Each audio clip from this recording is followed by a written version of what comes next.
आर्याव्रत भक्ति सागर YouTube channel में आप सभी का स्वागत है। आज हम लोग सुनेंगे देव सैनी एकादशी की व्रत कथा और जानेंगे इस साल 2025 में देव सैनी एकादशी कब है और इसका महत्व क्या है और ये क्यों मनाया जाता है, और इसकी साथ में व्रत कथा को भी हम लोग सुनेंगे। देव सैनी एकादशी को आषाढ़ी एकादशी और हरि सैनी एकादशी के नाम से भी जाना जाता है। इस बार देव सैनी एकादशी का व्रत 6 जुलाई 2025 रविवार को रखा जाएगा। हिंदू पंचांग के अनुसार आषाढ़ मास के शुक्ल पक्ष की एकादशी तिथि को हर साल देव सैनी एकादशी मनाई जाती है। देव सैनी एकादशी के दिन चतुर्मास की भी शुरुआत होती है और हिंदू धर्म में चतुर्मास के 4 महीने बहुत ही शुभ माने जाते हैं। मान्यताओं के अनुसार इस दिन से भगवान विष्णु क्षीर सागर में 4 महीने के लिए योग निद्रा में चले जाते हैं और इसके बाद भगवान विष्णु योग निद्रा से सीधा प्रबोधनी यानी देव उठानी एकादशी पर जगते हैं। साथ ही इन दिन से सभी मांगलिक और शुभ कार्यों पर रोक लग जाती है। आइए जानते हैं इसकी व्रत कथा क्या है। भविष्योत्तर पुराणों में शयन अर्थात पद्मा अर्थात देव सैनी एकादशी का महत्व श्री कृष्ण और महाराज युधिष्ठिर के संवादों में विस्तृत रूप से कहा गया है।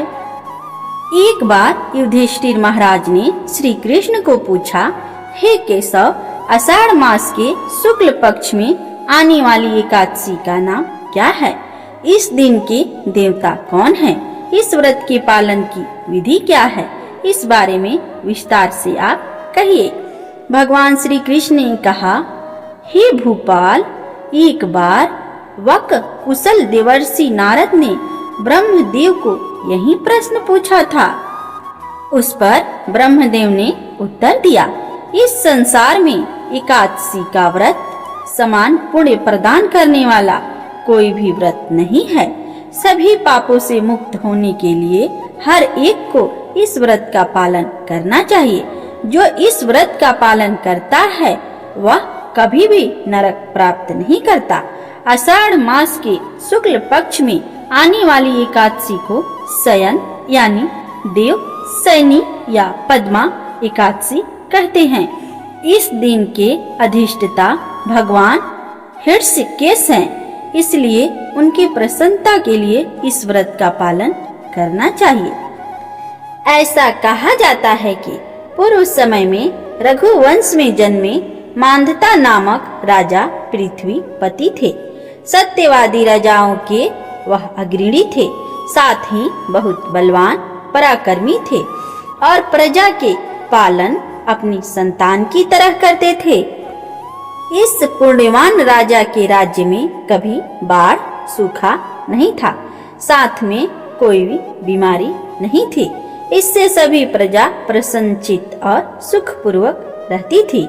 राजा के कोष में अन्याय से लिया हुआ थोड़ा भी धन नहीं था। इस प्रकार से राजा और प्रजा दोनों का ही जीवन आनंद से व्यतीत हो रहा था। कुछ वर्षों पश्चात दैव से अथवा किसी पाप कर्म से 3 वर्ष तक लगातार वर्षा नहीं हुई। धान के अभाव में लोग भूखे मरने लगे। यज्ञ करना बंद हो गया। सब दुख से व्याकुल होकर राजा से विनती करने लगे, हे राजन, कृपया हमारी सुने। वेदों में जल को नर कहते हैं और अयन मतलब अधिष्ठान, वास्तव्य, इसी से भगवान का नाम नारायण है। जो हमेशा जल में वास्तव्य करता है वह वर्षा का मूल कारण है।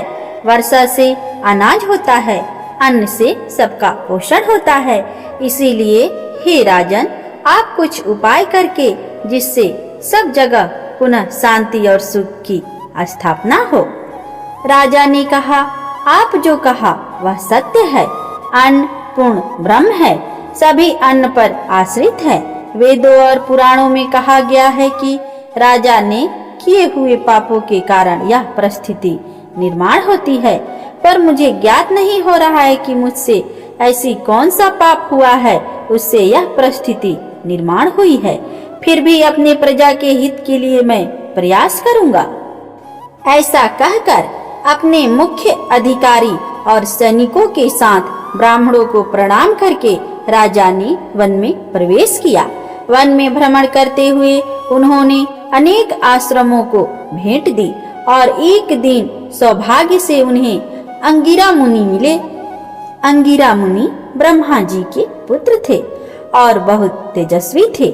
जितेंद्रिय राजा मंदता ने उन्हें देखकर प्रणाम किया और हाथ जोड़कर उनसे प्रार्थना की और मुनि ने भी राजा को आशीर्वाद दिया।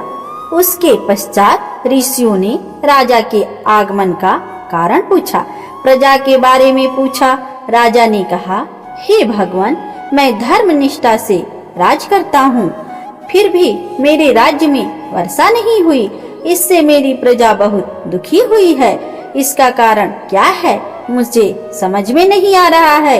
कृपया मेरी प्रजा में सुख समृद्धि किस प्रकार आएगी, इस विषय में आप मुझे कहिए। अंगिरा मुनि कहने लगे, हे राजन, वर्तमान युग सत्य युग है। सभी युगों में ये सर्वश्रेष्ठ है, परंतु इस युग में केवल ब्राह्मणों को तपस्या करने का अधिकार है। परंतु तुम्हारे राज्य में एक शूद्र तपस्या कर रहा है। उसकी तपस्या से तुम्हारे राज्य पर यह परिस्थिति आई है। इसीलिए तुम्हें उस शूद्र को मारकर प्रजा में सुख समृद्धि लानी चाहिए। राजा ने कहा, हे ऋषिवर, तपस्या में मग्न निष्पाप व्यक्ति को मारना असंभव है। कृपया आप मुझे अन्य सुलभ उपाय बताएं। अंगिरा मुनि ने उत्तर दिया, इस परिस्थिति में पवित्र पद्मा या देव सैनी अर्थात सैनी एकादशी का पालन आपको तथा आपकी प्रजा को करनी चाहिए। इसके पालन से राज्य में वर्षा होगी। यह एकादशी आषाढ़ मास के शुक्ल पक्ष में आती है। इस व्रत के पालन से व्यक्ति सभी पापों से मुक्त होता है और उसके अंतिम ध्येय प्राप्ति की मार्ग रुकावटें दूर हो जाती है। हे राजन, तुम्हें अपने परिवार और प्रजा के साथ इस व्रत का पालन करना चाहिए। अंगिरा मुनि के वचन सुनकर राजा अपने राज्य लौट आए। सभी ने आषाढ़ मास की एकादशी के व्रत का पालन किया। इस व्रत के प्रभाव से राज्य में सब जगह वर्षा हुई। राज्य में सुख समृद्धि से सारी प्रजा प्रसन्न हो गई। इस व्रत के पालन से भगवान हृषिकेश प्रसन्न होते हैं और व्रत करने वाले के कथन अथवा श्रवण करने से सभी पाप नष्ट हो जाते हैं। इस एकादशी को विष्णु सैनी एकादशी भी कहते हैं। भगवान विष्णु की प्रसन्नता के लिए वैष्णव इस व्रत का पालन करते हैं। अन्य भौतिक भोगों के लिए नहीं, अपितु उनकी शुद्धि भक्ति की प्राप्ति के लिए वैष्णव प्रार्थना करते हैं। इस एकादशी से ही चतुर्मास व्रत प्रारंभ होता है। इस दिन से भगवान शयन करते हैं। इस काल से उनके उठने तक 4 महीने उनके गुणों का श्रवण कीर्तन करके वैष्णव इस व्रत का पालन करते हैं।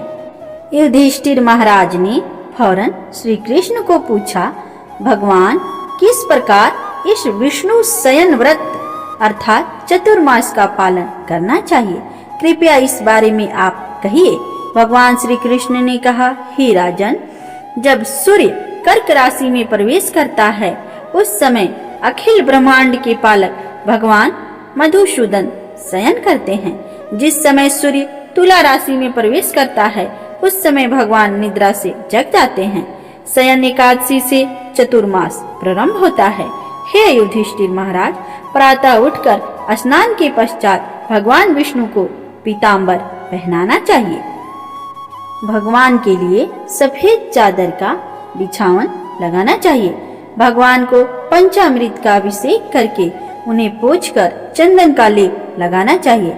धूप दीप फूल अर्पण करके उनकी पूजा करनी चाहिए और उनसे उन्हें सुलाना चाहिए। चतुर्मास का प्रारंभ हम एकादशी, द्वादशी, पूर्णमासी, अष्टमी, या संक्रांति से कर सकते हैं।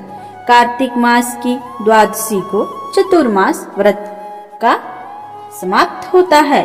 जो व्यक्ति चतुर्मास व्रत धारण करता है वह भगवान का स्मरण करते हुए सूर्य के समान तेजस्वी विमान में बैठकर भगवान के धाम को जाता है। जो व्यक्ति चतुर्मास में भगवान के मंदिर की आगे के आंगन का मार्जन करता है, पेड़ और लताओं से सुशोभित करता है, उसे 7 जन्म आनंद की प्राप्ति होती है। साथ में भगवान को घी दीपक अर्पण करने से व्यक्ति समृद्ध और भाग्यशाली बनता है। जो व्यक्ति मंदिर में प्रातः, संध्या, दोपहर गायत्री मंत्र का जाप 108 बार करता है वह पापमय कार्य में रत नहीं होता। व्यास देव उस व्यक्ति पर प्रसन्न होते हैं और उसे विष्णु लोक की प्राप्ति होती है। भगवान जनार्दन जब तक निद्रा में रहते हैं उस समय तक व्रतधारी व्यक्ति को पलंग पर नहीं सोना चाहिए। चतुर्मास में जो कोई भी भगवान विष्णु के सामने गायन करता है उसे गंधर्व लोक की प्राप्ति होती है। जो गुड़ का त्याग करता है उसे पुत्र पौत्र की प्राप्ति होती है। तेल व्रज करने से व्यक्ति रूपवान होता है, उसके सभी शत्रुओं का नाश होता है। जो व्यक्ति अपनी खुशी के लिए फूलों का उपयोग नहीं करता उसे विद्याधर लोक की प्राप्ति होती है। पान खाना वर्जित करने से व्यक्ति निरोग होता है। भगवान श्री कृष्ण की प्रसन्नता के लिए जो दूध दही का त्याग करता है उसे गोलोक की प्राप्ति होती है। जो नाखून अथवा केस नहीं काटता उस व्यक्ति को भगवान के चरण कमलों का स्पर्श करने का पुण्य मिलता है। जो भगवान के मंदिर की परिक्रमा करता है वह हंस विमान में सवार होकर भगवत धाम को जाता है।